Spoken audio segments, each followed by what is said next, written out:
All right, there we go again. So, guys, some updates. I have tinkered around with the mic, and I think this is probably the most normal setting. This was the previous setting, and I realized that it's very radio-like, and that's not the aim. So back. Okay. In the time that I spent yesterday alone in my room, waiting for the cricket stream to stop buffering, I actually ended up recording an episode, but for some reason the video cut out and it's unusable now. But I've decided to start this solo series called Brain Rot, and it's essentially me sitting here, sharing my screen, and talking about a bunch of different things that I think are interesting, shit that's going on, shit that we need to talk about, and shit that could impact us, shit that could benefit us. And when I say us, I mean us as humans, not just any one race in particular, unlike the previous podcast episode. But as for how the podcast is going to be run, we're going to be doing it in 30-minute segments, and every episode is only going to be 30 minutes. This is because we want to keep it short and concise. Um, and we're going to be having these segments run parallelly. The four segments that we've pretty much described in the YouTube intro, or rather the miscellaneous intro, aka the censored intro. It's an intro if you didn't know. But okay, coming back to the topic at hand. Yesterday I was actually ranting on about nutrition, just because I get a lot of questions about nutrition, and it's really tedious to explain it to each and every one person by person. So I just figured it's a lot easier to just delineate certain things on the podcast here for everyone to see. As per the schedule, I'm not sure. I'm just gonna be pumping out content as much as I can, as quick as I can. It feels weird to say pumping out content just because I feel like this is something we've mocked as a generation. Oh, he's trying to become a YouTuber. Oh, he's trying to become a TikToker. Oh, but the sole aim for this podcast is I hate doing shit that's not productive.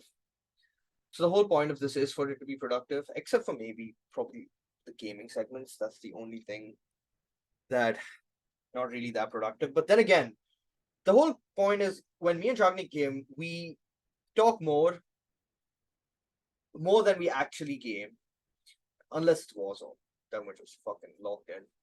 But yeah, that's precisely why we started this. It's because we think that there are just more interesting things to be spoken about.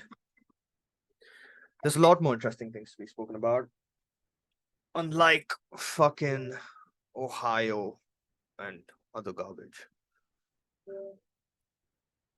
There's this odd beeping sound that keeps happening. I do not know where it's from. So, yes, that is how we are planning to run this. Well, actually, that's how we are going to run this. We've released two episodes on YouTube and a couple more on Rumble. I think three to four we've released on Rumble. And by the way, guys, this particular series is just going to be a lot of this. It's just going to be me twiddling my thumbs, essentially, chatting shit, lots of shit. Because sometimes I will just be having a conversation and it will be really interesting. And I'd be like, fuck, if only everyone else could hear this. And not because it's coming from a place of ego, just for the fact that there is absolutely something you can learn in every single waking moment of life. Now, what I mean by that is even when you go to the fucking coffee shop that you go to every single day, you get the same coffee you get every single day. There is always new stimuli. Every day when you wake up, from the moment you up, there is constantly new stimuli that is hitting your body, and you are getting new information every day, which means you're having new thoughts every day. No day is ever the same. So you're going new places every day, essentially. You might go to the same coffee shop, but everything about that coffee shop is different than it was yesterday.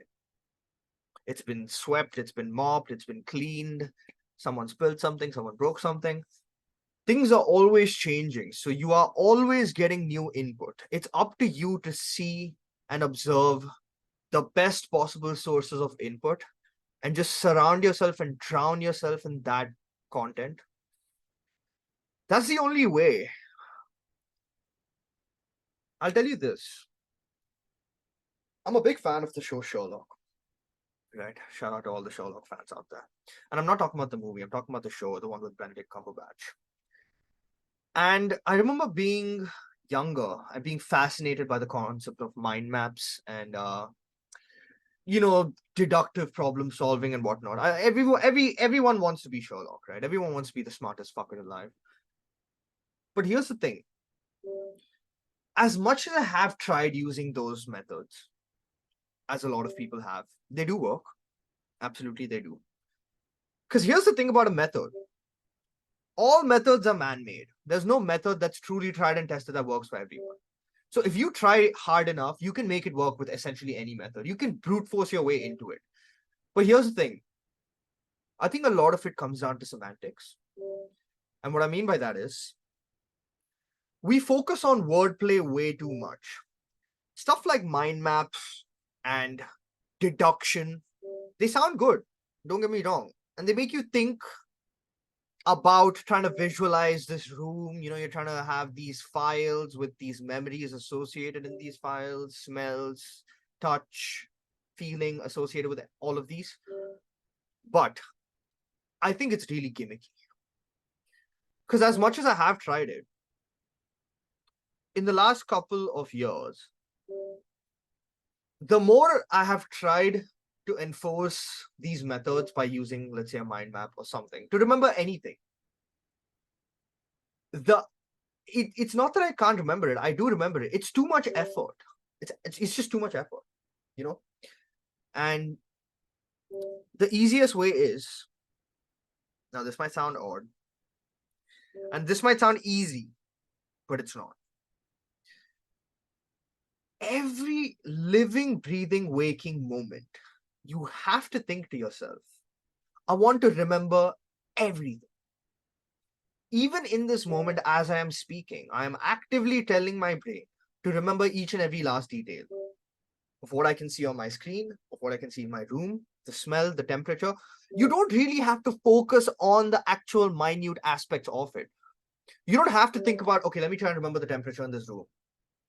If you just try and sit calmly without focusing on any one sense in particular, and you just sit back and observe, wait for 5 minutes, go to the washroom, sit down there for 5 minutes. Now go to the hall or the kitchen or wherever and try and just sit down and visualize what it felt like sitting in this room at this very moment. You can absolutely remember it. Just try enough and it's a very, very possible. It's really not that hard. So we did divulge into something else. I don't know where I was leading with the previous conversations, but I guess we've covered how we're gonna run the podcast. Are there any other things I would like to talk about?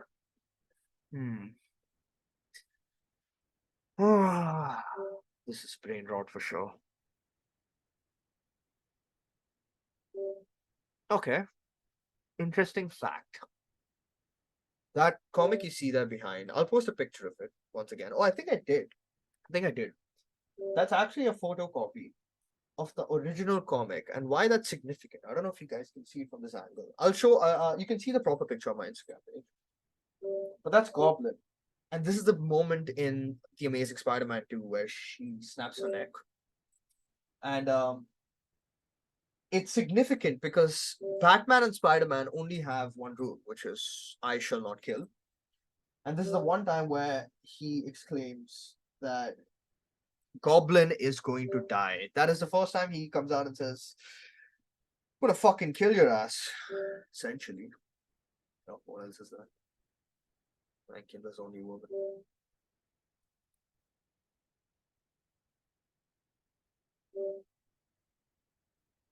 Okay. What else? Oh, okay. Quick recap on the UFC fight. Giri Prohaska versus Alex Poata Pereira. Beautiful fight. I think Giri could have absolutely finished Alex. I think Giri did not capitalize enough.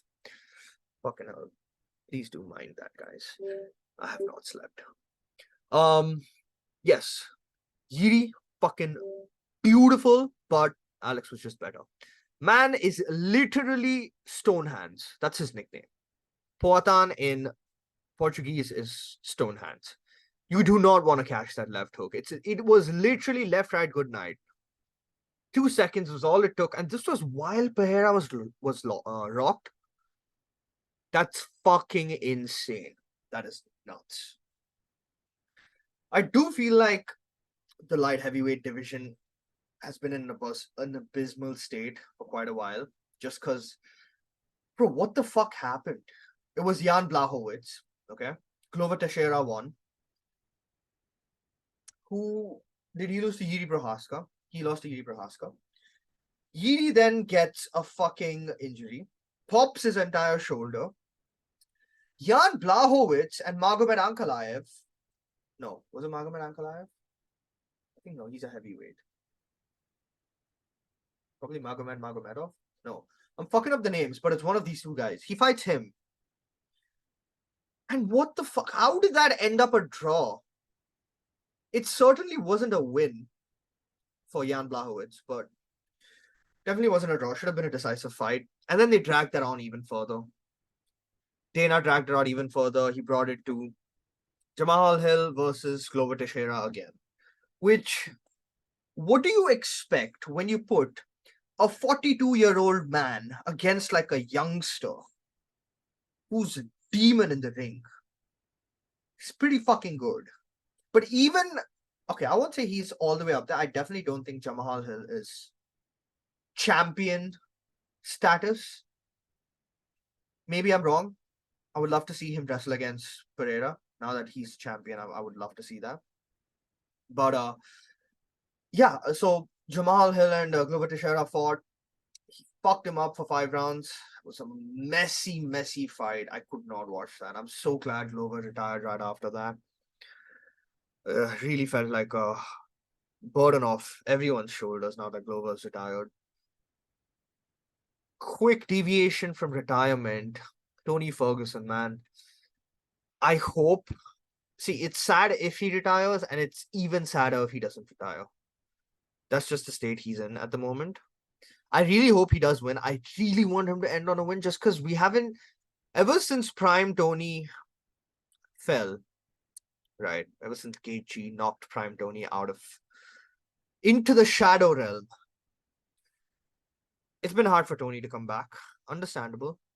Once again, there's a lot of factors involved. Tony is getting old, and Tony's not just old. Tony is a fighter who took an exceptional amount of damage and still manages to stay up. As much as fighters with a good chin have a good chin, it just means that they've taken a lot of hits. The fact that you know they have a good chin means that they've taken hits and come back. And while that might be a great thing, it also implies that once again they're taking damage. Doesn't go anywhere. You can condition a lot of your body parts, but one thing you cannot condition is your jaw, or your head, or your cranium. Do not try that. And don't do the punching wall shit, guys. It's really dumb. Just wear some wraps and hit the bags or spar. Please don't hit the wall. I've seen people do that, and I've seen how the knuckles turn out. Unless you're actually a Muay Thai practitioner, just shut the fuck up and just stick to the basics. It's really not that hard. What else? What else? What else? Okay, we finished the UFC fight. Before that was Usman Shimaev. No. Before that was Tom Aspinall and Sergey Pavlovich. That was a good fight. I think Michael Bisping is overplaying Tom Aspinall's worth. I would have to agree with DC when he says that Tom Aspinall, um, I don't think he can be put in the GOAT conversation yet, or the GOAT. I mean, okay, sure, of England, yeah, but not not of heavyweight and not of MMA by any means. I also do disagree with what Tom Aspinall said. He's talking about John Jones having this legacy fight with Stipe Miocic. For those of you who don't know, Jones and Miocic were supposed to fight, but the fight got cancelled because Jones had an injury, and Stipe wouldn't fight anyone else except for Jones. And Tom Aspinall was pissed about that, and even Jones said that he would not fight anyone but Stipe. Why are you pissed? These guys are literally the greatest two fighters of all time. It's their legacy fight. It's their pay-per-view money. They know how to sell it. They know how to make it work. Brother, you're a nobody. As much as you've won the interim heavyweight championship, you're no one to comment saying, "Oh, the legacy fight, this, that, this, that." Now, once again, I'm not delusional. Let's come back to the sport for a second.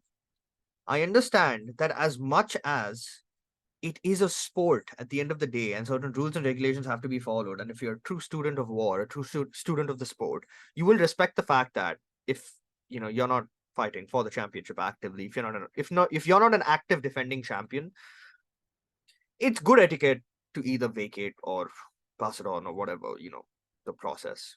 But we have to come back to reality now, because sports are not just sports, be it cricket, be it MMA, be it football. Sports is politics. Everything is politics, because everything requires money, and wherever money is involved, politics is involved. So you're never going to have a situation where politics is not involved in sports. This is why you're always going to have shit like this, legacy fights, McGregor Mayweather fights. Think about it. Think about it. If it was just a matter of sport, right? Wouldn't you also consider the fact that Floyd could have fought many other deserving boxing candidates? Why did he fight Mayweather? Why did he fight McGregor? It's because that's the money fight. It sells. It's politics. It's a chance for Eddie Hearn and for Dana White to make a fuck ton of money. It's a chance for Floyd and this guy to make a fuck ton of money. Why would Floyd fight a bum? Why would John Jones fight Tom Aspinall? Okay, sure, Tom Aspinall, you're very talented. You're the interim heavyweight championship. You're the interim heavyweight champion. But man, he's Johnny Bones, brother. You can't do shit. He calls the shots. He was champion while you were literally in underwear. I mean, in diapers. Everyone's in underwear. So that was certainly odd. Definitely chat a lot of shit. Yeah, I guess.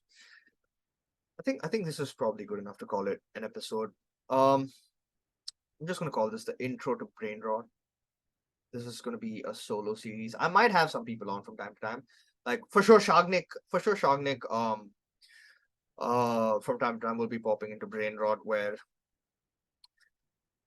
we just research shit and talk about it and theorize. Figure out where we're going in life.